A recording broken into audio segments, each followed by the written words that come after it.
And dear Lord, I just want to thank you for all the people who are able to come, and that we all want to learn about agriculture, but more than that, we want to learn about what you want us to do. So I just ask that you would give all of us some humility, myself, and all of us, and bless us as we seek what you want for us. Amen.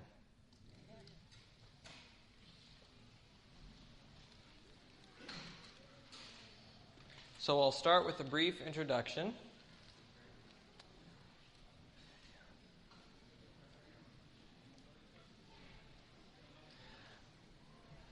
My name is Weston Adams, and I planted my first fruit trees in 2013.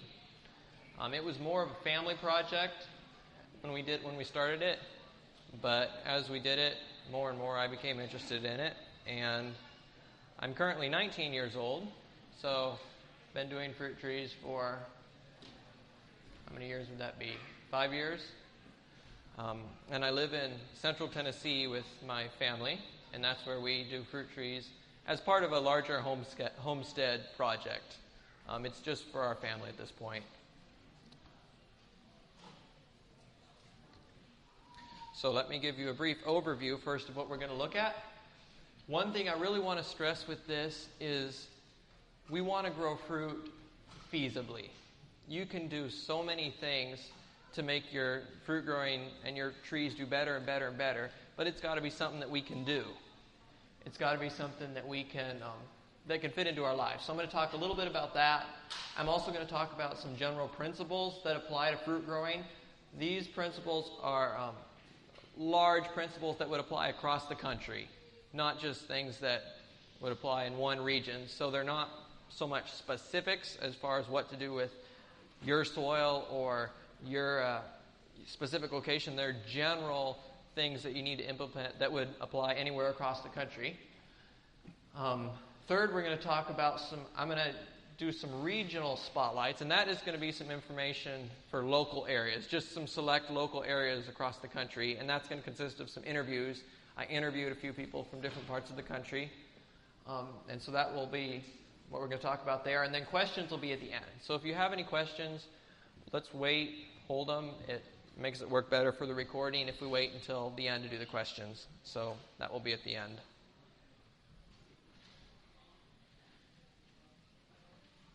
To start with, let's talk about feasibility.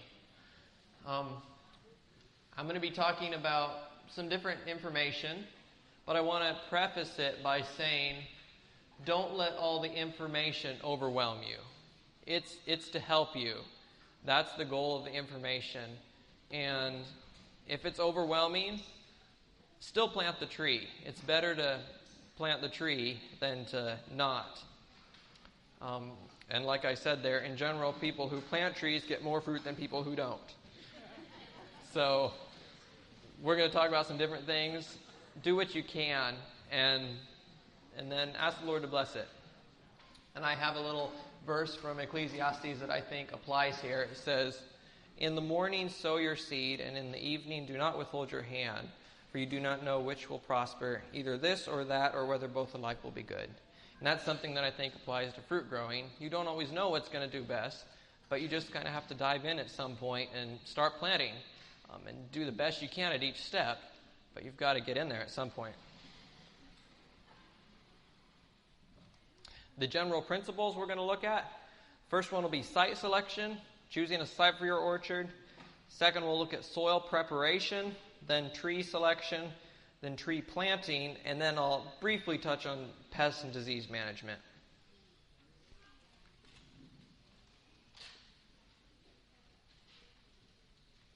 Okay, so site selection.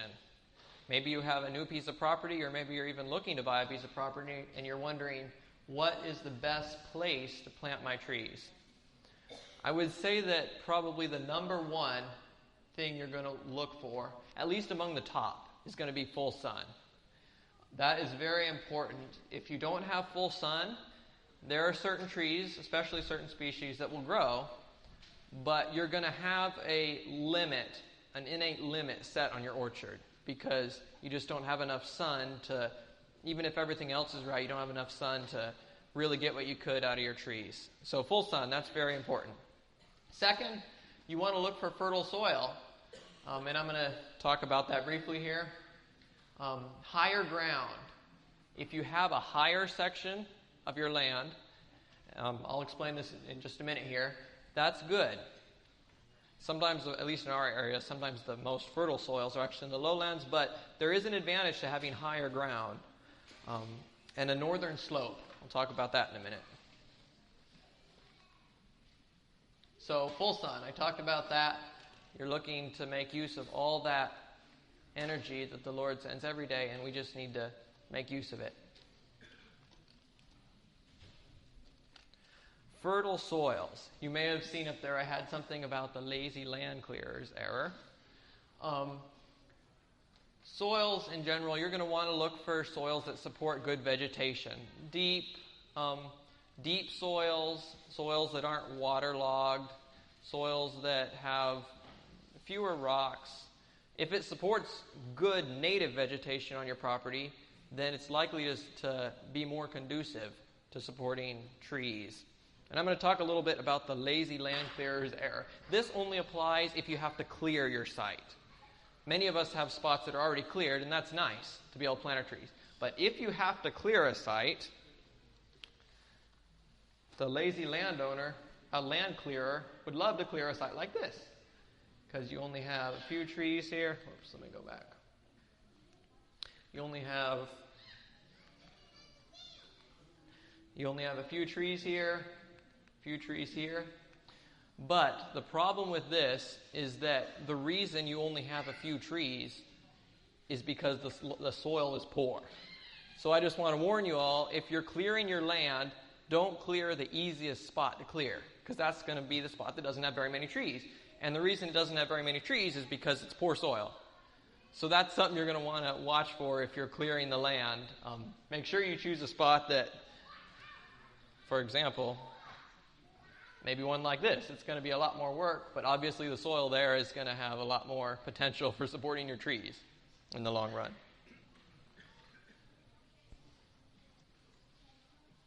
Higher ground. Why is it helpful? When I'm talking about higher ground and it being more helpful, largely what I'm talking about is temperature. Cold air sinks, and so when those Arctic fronts like we've had recently in parts of the U.S. come in and settle over an area, the coldest parts are going to be in the bottom, in the valleys. And so if you have land that has rises, and we're not talking about mountains, we're just talking about maybe one area is 80 feet higher than another area. That's going to give you an advantage in the winter and in the spring when your trees are blooming, and it would be a good place to plant your trees. Just to illustrate this, these are some peppers out at our property after the first frost this last winter. The main difference between these two is that the ones on the left were 80 feet higher in elevation than the ones on the right. And so it can actually be a significant temperature difference just based on elevation. So that's just to illustrate the higher ground, that higher ground is beneficial. And let's talk about northern slopes a little bit. This seems a little bit counterintuitive, but if you do have a northern slope, that's going to be a good thing in many cases for an orchard. And again, we're talking about temperature here. In the winter, when you get the cold spells, very, very often it is not cold that kills trees, it is extremes in temperatures. So maybe a tree could withstand 0 degrees, or even, let's say, colder, maybe negative 20 degrees for a week, just straight cold weather. But that same tree would die if it drops from 70 degrees to 0 degrees, because it's the extremes that kill the trees more so than just the bitter cold. And a southern slope gets a lot more extremes, because it gets the sun when the sun rises and beats on that slope, and then the sun sets and it cools off. So you have the temperature going like this on a southern slope, whereas on a northern slope it's going to be going more like this. I'll just illustrate that real quick here. Here we go.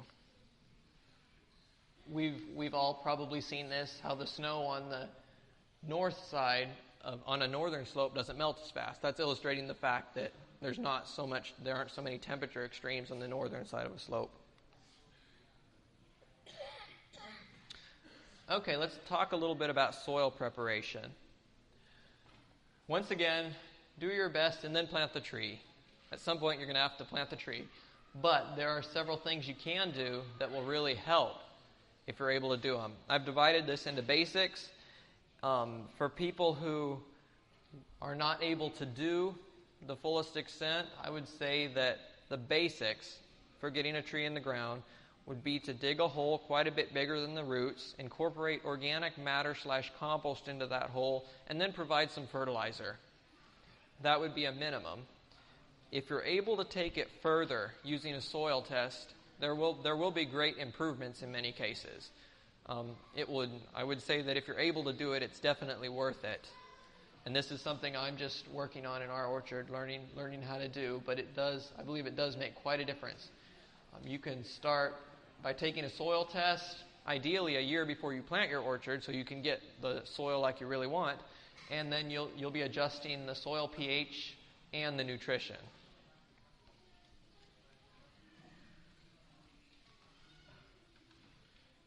Talk a little bit about tree selection. When you're selecting a tree, you have several different levels of selecting. First, you have to select species. Are you going to be growing apples or are you going to be growing cherries? Once you've done that, you have to select variety. Are you going to be growing a red delicious or a golden delicious? And then finally, you want to make sure that whatever you do choose can pollinate itself well. Make sure you have a package that will be fruitful in the long run.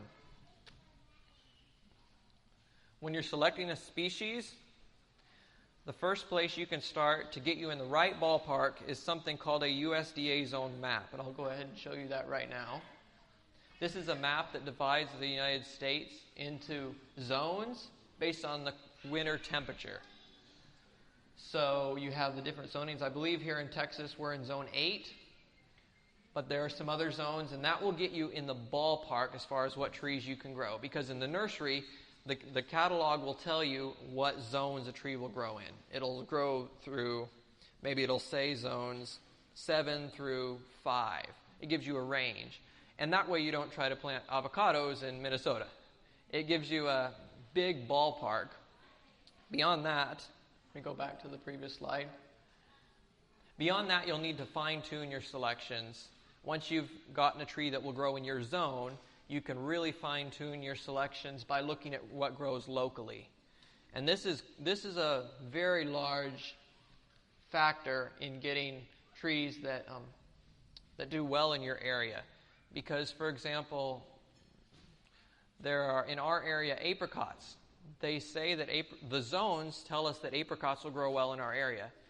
But most people who've tried to grow apricots know that they don't really do well in the long term, even though the tree may survive for a few years. So that kind of thing you can tell by looking at what grows locally. Just look and see what's growing successfully for others.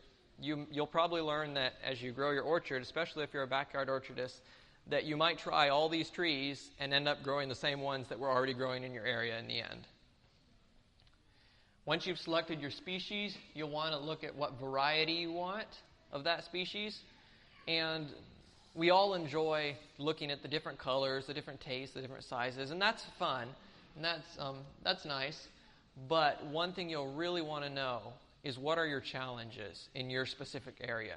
For example, in our area, we have fire blight and cedar apple rust.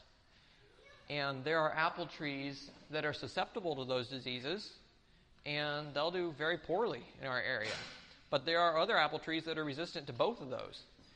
And so if you know what your challenges are before you select species, then you will be able to intelligently choose species that will resist the problems that are specific to your area. And then once you've decided all that, you'll want to make sure your trees will pollinize each other. For example, if you like apples, there are some apples that will not produce fruit if they're by themselves. And there are even a few caveats with some types of fruits where maybe these two pear trees will pollinate each other, but not these two. You just have to make sure your combination is good, and you can check with the nursery to make sure that the combination of fruit trees you're growing will indeed be fruitful. That's just a last note. Once you've selected species and variety, you just ensure that with the nursery. And I already looked at that.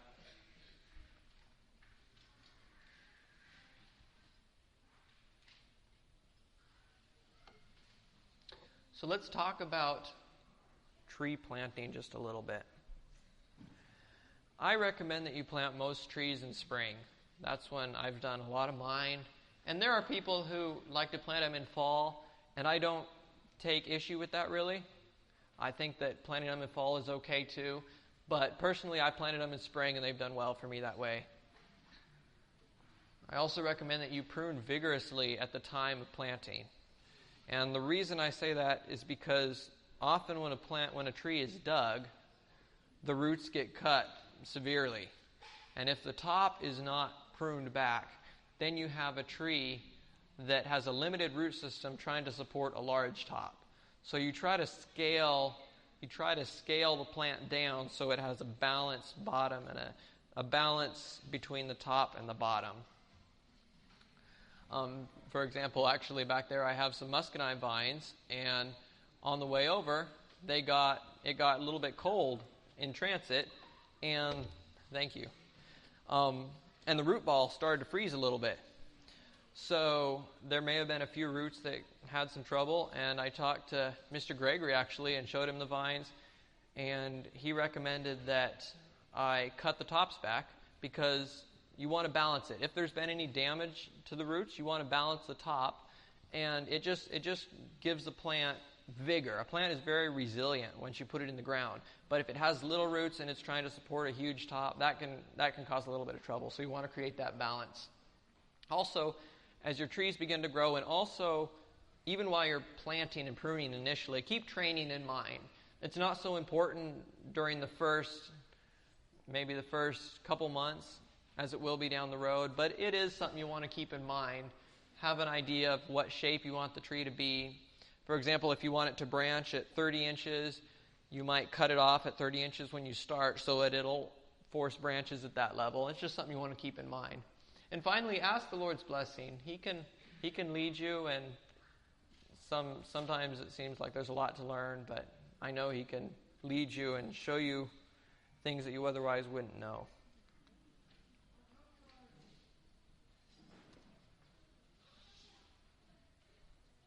Okay, let's talk a little bit about pest and disease management. And once again, with this kind of topic, the first thing you're going to need to know is what are your challenges. You might have a variety of tree in the catalog that says disease resistant, but what is it resistant to? You need to know what you have in your area, because what one person has in one area is not going to be the same thing another person is going to have. So once you learn what your diseases are, by talking to people in your area, saying, what's the biggest problem with your orchard, then you'll know. Then you will know, first of all, how to select variety, like I talked about, and also what you're going to have to deal with. And like I have written there, make a plan based on that information once you've learned what you have in your area. And real quickly here, I would like to talk about one thing. I don't have a whole lot of experience spraying trees, but this is something that we have started using, and I've seen lots of recommendations for it, and we used it this year, and it seemed quite successful. It's called Surround. Surround is the name of the product. Surround crop protectant. And what this is very organic. All it is clay. It's refined clay. And especially in the east where I live, we have some pests, specifically one called the plum curculio that attack a lot of fruit trees. And this is something that, for those of you who live in the east, like I said, I'm just getting into the spraying of fruit trees. I haven't done a lot with that, but I would steer you in the direction of this. Many people who are growing fruit trees in the east and spraying them have fallen back on this very organic and quite effective spray.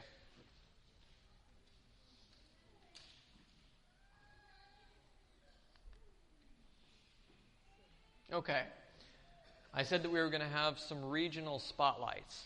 And those principles I was talking about previously were principles that apply across the country, maybe even in other parts of the world. But these are some spotlights. I interviewed some people, mostly in the U.S., but all in North America, in different areas, and called them over the phone or emailed them and asked them 3 questions. Then I compiled the answers so you could get just a taste of information from different parts of the U.S. And as we go through these, I want you to pay special attention to the one that is near you. So if you're from New England, it doesn't really matter so much to you what people are saying in California or Texas, but you'll want to jot down any information that comes from the New England area, because that's what will apply specifically to you. And also, as I go through, I have phone numbers or websites that you can have, so you can contact these people directly. The people I interviewed, if you live near them, you can contact them directly and get more information, since they're growing in the same area that you are. These are the 3 questions I asked them. What are your top 3 challenges to fruit growing in your area specifically? What 3 fruits grow best in your area? And what 2 pieces of advice would you give to someone who is planting a new orchard in your area?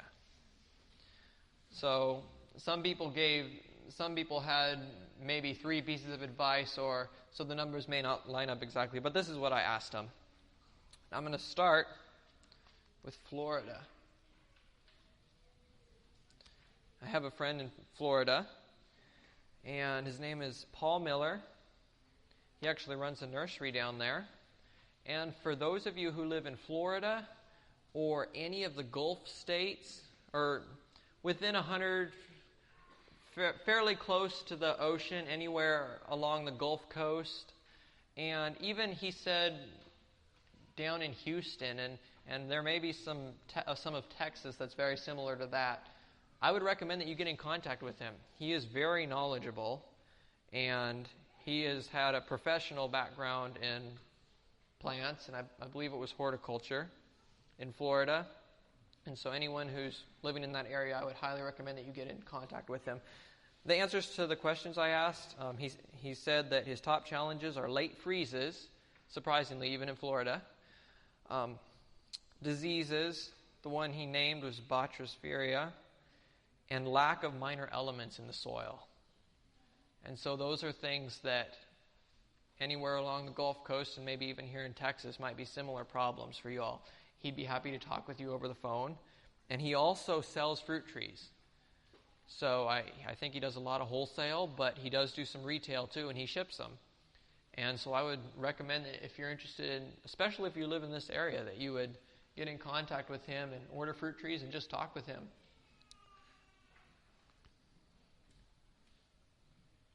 Second, another person I talked to was a man named Jamie Swingle, and he lives not too far away from me, actually, in Tennessee. The top challenges, he said, in his area are late frosts, which is the same as down in Florida. The man mentioned they have the same problem in Florida. So late frosts, which are especially harmful to peaches. Japanese beetles, which are especially harmful to plum and cherry. And humidity / too much rain. Best fruit crops, he said, are blueberries, which require minimal maintenance, pears, and apples. He said his top pieces of advice for someone planting a new orchard would be to fence the orchard before planting trees to protect from deer. And it's discouraging to plant an orchard and have the deer just come in over and over and over again, and especially apples. And certain trees they go after, and it can be discouraging. The second piece of advice was that you manage soil moisture by locating orchard on a slope. And he said a south slope is nice, so water can drain away from trees, and also install underground drain tile if necessary to manage excess water.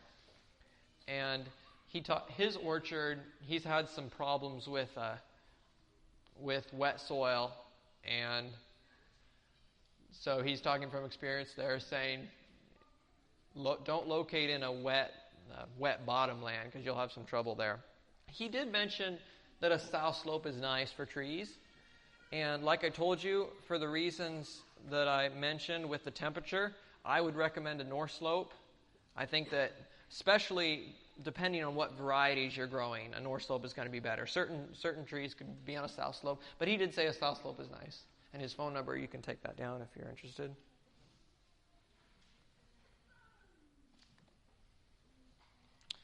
The next person I'm going to talk about is a man named Jerry Travers, and he's in Connecticut. He said that challenges in his area include brown rot disease, Fabrea leaf spot, which is specifically on pear, and apple scab. So 2 of those diseases are specific to certain crops. He said the best fruit crops in his area. Well, when I asked him that question, what he said is the variety you choose is just as important, maybe more important than the species you choose to grow. And that's what I was mentioning earlier. You have to choose species, but then there's a world of difference among varieties. And that's where you'll want to know what diseases you have so you can choose trees that will be resistant to that. He said that species that grow well in his area include Clap Favorite, which is a pear. I hope you can see that. Yeah, it should work. Baldwin, which is an apple, and Concord, the Concord grape. Top pieces of advice. He said, know what varieties do well in your area and only plant those. Look for good air drainage. This means selecting higher ground for orchard cultivation so that the cold air can drain away from the fruit trees. We talked about that earlier. You're managing cold, you're managing temperature by just selecting higher ground. His phone number is there if you're interested in taking that down.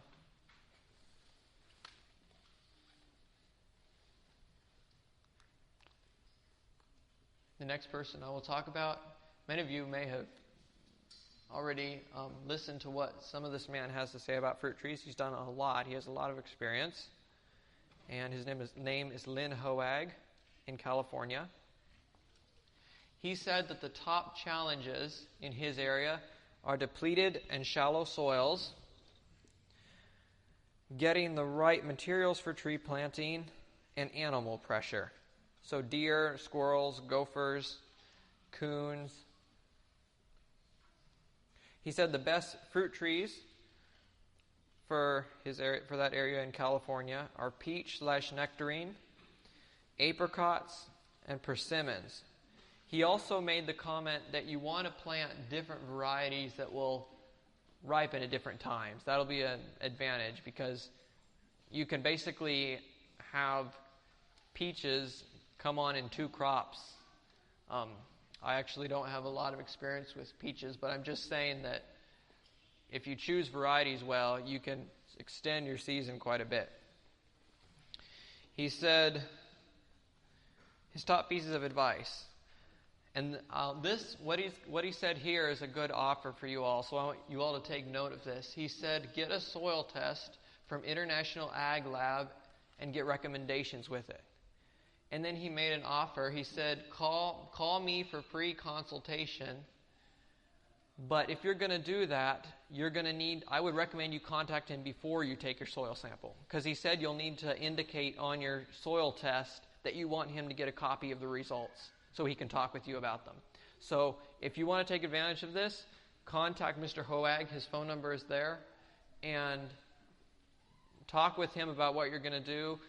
Let him tell you what you need to do so that he will get a copy of the results, your soil test. And then he said that for free he would be willing to talk with you about them over the phone. So that's a good offer if you're interested in that. Third piece of advice was just to stay away from poisons. For example, Roundup and similar products or GMOs.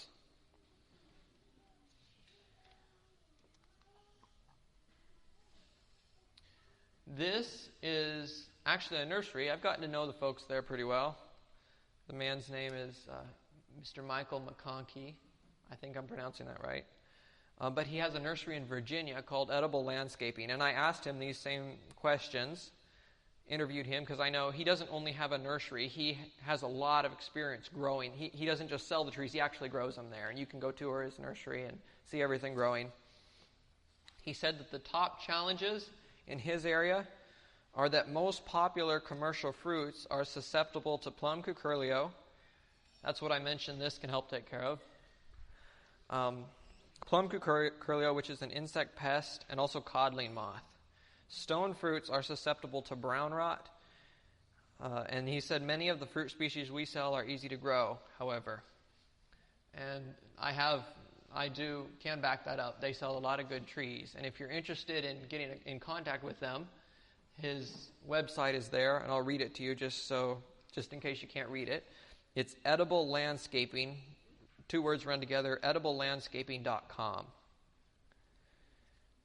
And they have a good selection of trees, and they're quite willing to work with you. That's really nice. They'll work with you, talk with you, give you advice. So best fruit crops, he said, for his area in Virginia. Said persimmon would be first, then jujube, which is a fruit you may not have heard of, but it's a very unique fruit.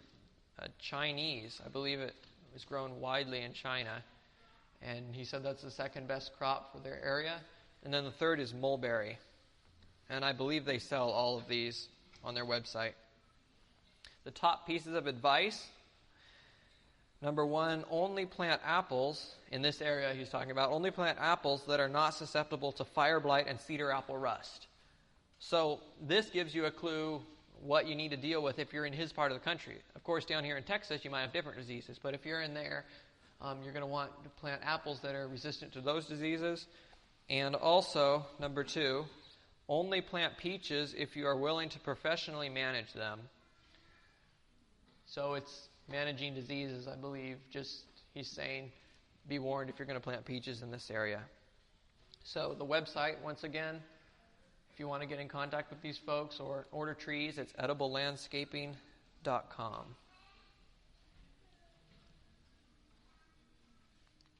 Finally, I talked to someone who's actually in British Columbia, has some trees growing there, and he's here at the conference. His name is Rudy Harnish, and he said his top challenges there in British Columbia are deer. He also mentioned elk, but the deer family. Water challenges. I believe he was saying too little water. I should have written down whether that was too much or too little water. I believe he was saying that it's hard to get enough water in their area. And insect problems. The best fruit crops in their area, he said, are cherries, apples, and apricots. The top pieces of advice, again for British Columbia, Creston, British Columbia. Avoid frost pockets by careful selection of location. And that would hark back to managing your temperatures by, I would suggest, higher elevation and even north slope. And then 2, look for the right kind of soil to plant in. So you're utilizing what's naturally there and then improving it from there. His phone number is written there. It's 250-254-2542. 2524, excuse me. 250-254-2542. Excuse me, I'm getting tangled. I'll say this one more time. 250-254-2524. There we go. And so, looks like we'll have quite a bit of time for questions if we want to do that. I just want to thank you all for coming and listening. And we have some time to talk about specific questions. If you all would like to ask any questions. Okay, I'll start right here in front. Yeah, so site preparation. Ellen White has some sort of hole recommendation for how to dig your hole and how to line it with rocks or something. Do you have that? Yeah, the question was about the method that Ellen White talked about. It's something that Mr. Hoag has a lot of information on. And we actually planted most of our trees that way. I think it is a good method. I didn't talk about it too much here, but I think it's certainly a good method.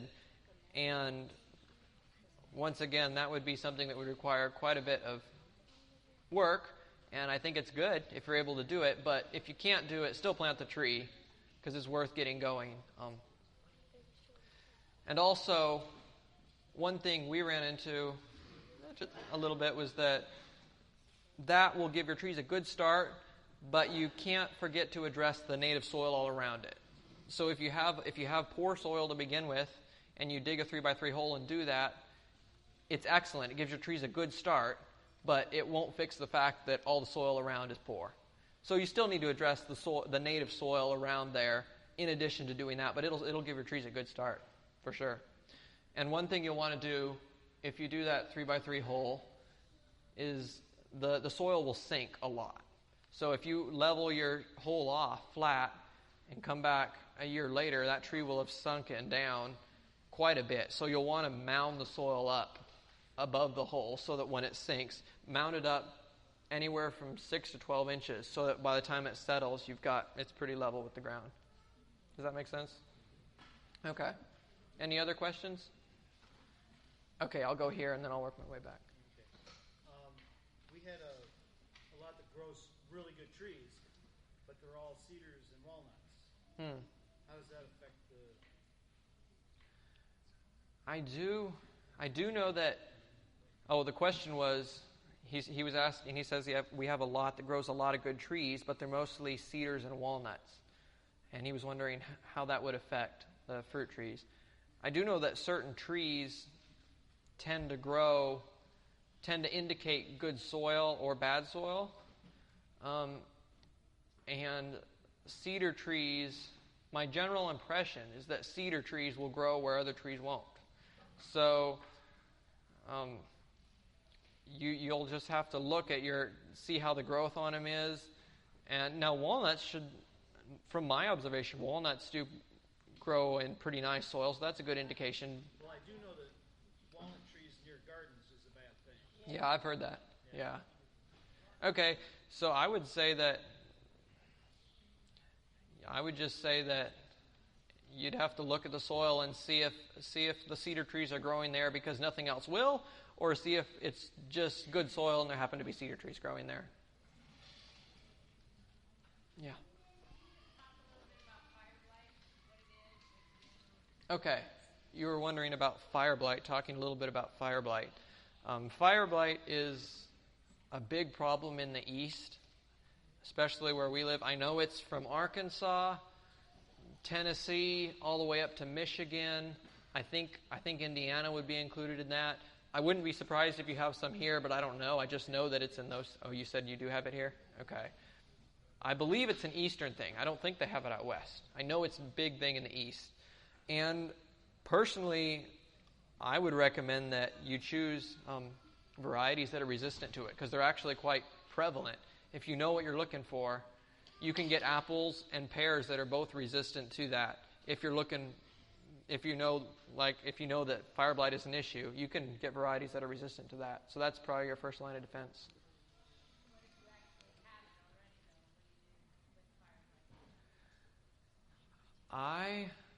The question was, what do you do if you already have fire blight? I think that if you already have trees planted that get fire blight, the prospect may not be very good. In our area, we have a lot of apple trees that grow well, and they do get some fire blight, but it's not enough to kill a tree. So every other year, we'll get a wet spell, and several of the twigs will wither from fire blight, but the tree never dies. So it probably depends on what kind of tree you have. Some trees will get it just a little bit here and there, and it doesn't kill the tree, whereas sometimes it can just wipe everything out. So it probably depends on what kind of variety you have. Yeah. One of the best resources that I know of with the issue of diseases and how to manage them in a natural, organic way. It's actually the book on the table back there. It's The Holistic Orchard. That guy's growing in New Hampshire with the principles of how he does it, including using surround But he goes through the diseases in depth, and he shows you how do I take care of this naturally. So he's beyond organic in a sense that he's not doing a conventional spray approach, which in some cases those sprays aren't good for you or for the insects, and et cetera, et cetera. So I would recommend that resource. Okay, and I'll just say that he was recommending a book called The Holistic Orchard, which is a man who does a holistic organic approach to diseases, and I don't believe he's a Christian, but there is a lot of information there. And so do we have any more questions? Okay. What do you recommend for mulching on your trees? What do I recommend for mulching? Do it or not to do it, or what to use? I think it's good. I think if I can, I mulch my trees. I do know that if you use wood chips, I know that some mulches will take up nitrogen, and I think the effect of that is going to be a lot less if you put it on top of the ground than if you dig it into the ground. But I think it's a good idea. It adds a continual supply of organic matter that's continually decaying, especially if you add it every year. It's kind of, yeah. Could you give us any light on citrus? Citrus. I have had minimal experience personally. I've been around people who grew citrus, but that was many years ago. I haven't done citrus. We're in Tennessee, so I do know. Yeah, I'll leave it at that. Yeah. With tree selection, how do we factor in root selection? Yeah, that's one thing I would be good to cover. My dad was pointing out that with tree selection, you want to not only select trees, but you also have rootstocks to select. And that's something that I went into last year a little bit in the class I taught last year. So I'll touch on it briefly. When you go to select your trees, I was talking about selecting variety. There's a whole other dimension to every tree that you buy, pretty much every tree, every modern fruit tree, and that is the roots that it's grafted on. And that's a whole different selection. So maybe you choose to get a red delicious apple because it's resistant to this and this and this. Your second choice is what roots are you going to grow that on, because those roots also have bearing on how your tree is going to perform in the long run. So basically you have two selections when you get a tree. You have to select what fruit you want to grow, so a red delicious apple, then you have to select what roots you want to grow that on, and they'll come with their own set of characteristics. So, thank you. Yeah. You were talking about when it freezes, Mm-hmm. you can water or mist it. Do you have to mist it the whole time that it's freezing, or just once? I think the question was with when it gets cold. She was talking about how some people mist their trees or water them to help give them extra hardiness. I haven't done that a lot, but I have heard about it, and we have friends in the area who do it. At least acquaintances who do. And the principle is that when it gets, especially in the spring, several people talked about spring frosts being an issue. When your trees bloom in spring, and then, like in Tennessee often happens, it gets warm, your trees bloom, and then you have a cold snap come through, and it drops down to 29 degrees and kills a lot of your blooms. What some people will do is they will set sprinklers on their trees. I've never done this, but I've read about it. They'll set sprinklers on their trees, and what that does is they sprinkle the trees during the entire duration of the freeze. So there is constantly ice forming on the tree. Now, if the freeze lasts too long, if you have a 24-hour freeze, then you have ice building up for 24 hours on a tree, and it can start to break the limbs. But if you don't have a freeze that's that long, you can water them during the duration of the freeze. And as the ice, I believe it's as the water is turning into ice, it releases just enough heat to keep the blooms from freezing. But it has to be actively turning into ice. You can't just ice them and then let them sit. You have to have water continually freezing on them during the whole time it's freezing. So that's what I've heard about it. I've never done it. Yeah. What have you guys planted at your homestead? What have we planted at our homestead? We've planted a whole lot, and it's been a learning process. All the popular fruits, the peaches, nectarines, apples, apricots, plums, pears, and then some smaller fruits, grapes and muscadines, and some persimmons and some different nuts and a lot of different ones. It's been a huge learning curve. I feel like I'm just starting to understand more and more, but I know I still have more to learn. But we've tried a lot, and we've learned that certain ones do a lot better. And I think that's a good idea. I mean, you might learn that you might want to plant certain trees because you think they do well. And I recommend do that. Plant the trees you think will do well, but you'll learn if you plant some trees that are supposed to grow in your area but you don't see growing, it'll just add to your knowledge base. What fruits have done the best in your area? What fruits have done the best in our area? Homestead. On our homestead, our trees are 5 years old. And so we have some of them just starting to come into production. Some of them didn't do so well. Some of them we've picked the fruit off, a few of them, to keep them from fruiting because they were too young. So apples are the main crop we've gotten a decent crop of so far. But I would say that if you're willing to spray your fruit trees, apples do well in our area. I'd say this is the main spray you'll have to use. There might be some others. But if you're willing to spray your trees, apples do well in Tennessee. Pears do very well. That's a tree that almost goes wild in terms of even after people have left a homestead for years, the pear tree will still be standing and doing well. And persimmons is something that grow natively. And they have some cultivated varieties of American persimmons that you can buy. And also the Asian persimmons, like the fuyus that you buy in the store. Those ones, I think, have a lot of potential in our area. And then muscadine grapes do well, too. So those are some of the ones that, yeah. Any other questions? Do you have a chill hour issue? She's asking if we have a chill hour issue. In our area, no, not really, because it's cold enough that almost any chill hour requirement is met.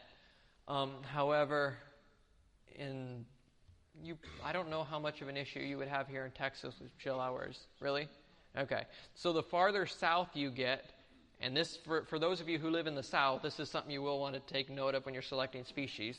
The farther south you get, your trees selection will be limited by the fact that you don't have a cold winter here. Now, when you look at the zones of a tree, it'll say zone 6 through 3 or whatever the zones are. That should give you an idea of whether it'll grow here. If it says it grows in zone 8, it should be able to grow here with no problem, from what I understand. But if you have but I do know that the farther south you go, you're going to have to make sure that you have trees that don't need much cold in the winter in order to perform well. Another resource. Okay. There's a guy. For those of you in the South, like that maybe have that issue, and like apples, there's a guy with a nursery in California, and then I think he's also even got in Africa. He's done a lot of trial and error with apples, and he's found a lot of varieties, including a lot of heirloom varieties of apples, which a lot of times taste better, and they can be more disease resistant. But he's got a huge list in his nursery of what apples do really well in like low chill hour climates, and it's called Coffle Creek Apple Nursery. So he was just saying that sounds like a man who has done a lot of research into apples, and you said he has a wide variety of apples, especially ones that don't require that do not require. Like his whole focus is basically apples that can grow in very hot climates, so that with the chill hour issue, it's a non-factor. Okay, so he's promoting apples that don't require much chill.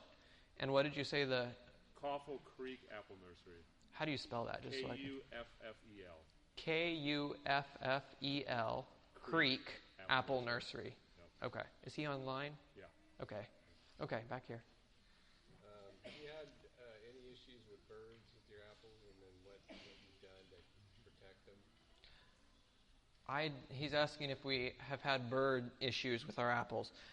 I haven't seen birds as a big issue with apples.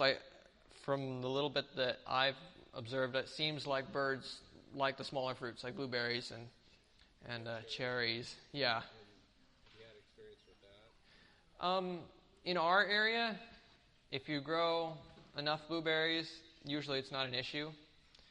And I haven't seen them attack the apples. I have seen other critters, I think it's opossums or raccoons, attack the apples. And this year we set up a little electric fence around our apple orchard, the apple trees that we had fruiting. And it was just about a foot high with 2 wires, one maybe 3 inches above the ground and another 6 inches above the ground. And we just bought one of those electric fence kits that you can get in the store that has a solar panel. So it's portable. You just take it out to your orchard. And that kept them out this year, so we were grateful for that. Back there. Do you use the surround in place of the dormant oil? Do I use surround in place of dormant oil?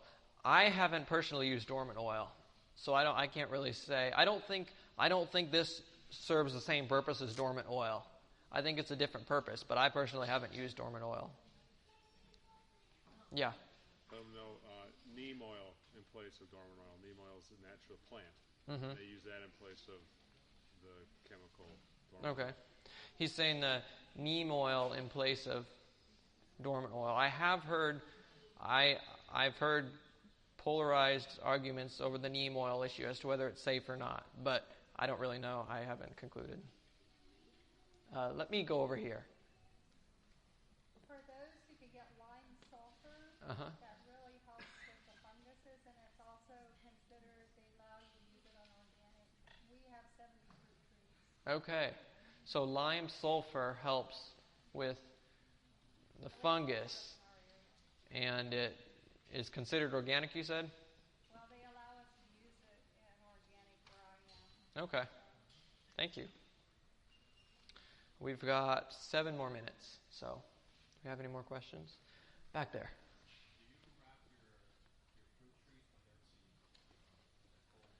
So you're wondering if we wrap our trees in Tennessee for cold protection? The only trees I wrap are trees that are borderline. For example, figs will grow in our area, and we're trialing kiwi, but we're right on the border as far as the northern zones of where they grow. So those are the only ones I do anything with. Everything else, we've wrapped the trunks sometimes, but not consistently. What we do is on the young trees, we'll put something around the trunk often to keep the rabbits from chewing the bark. That's a little problem we've had. It's not huge, but it doesn't take much to put something around a young tree, the trunk, to keep the rabbits off of it, or the whatever it is that chews on them. Okay, back there. On the surround, mix that with water and spray it on, or do you dust it? The surround, she's wondering if we mix it with water. Yeah, we mix this with water, and I don't have the ratio right now as to what it is, but it's very simple to mix with water. We just put it in a backpack sprayer, put in the amount, and shake it up really well, and spray it. It's very simple. Yeah. Okay.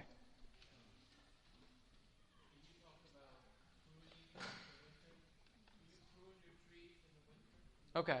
Wondering about pruning. Yeah. I tend to prune later in the winter. Some people prune in the dead of winter, but I tend to prune in like February or even March, because for example, if I had pruned in December and then we had a winter like we just did, I could have had some problems, because pruning tends to make a plant less hardy. So yeah, I do prune during the winter, but I try to wait until the most bitter cold is past. It's okay if it freezes, but you don't want those deep cold snaps to come through after you've pruned. Okay, you're wondering about how I prune? I would say that, well, there are several different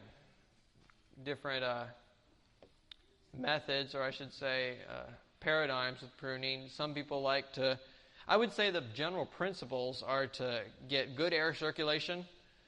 And so that would mean if you have If you have a bunch of branches going like this, you might take out all but 3 of them. And it's generally, you don't want a twiggy tree. You want a tree that's open, that even when it's in full leaf, the wind blows through it and doesn't come against it like a wall.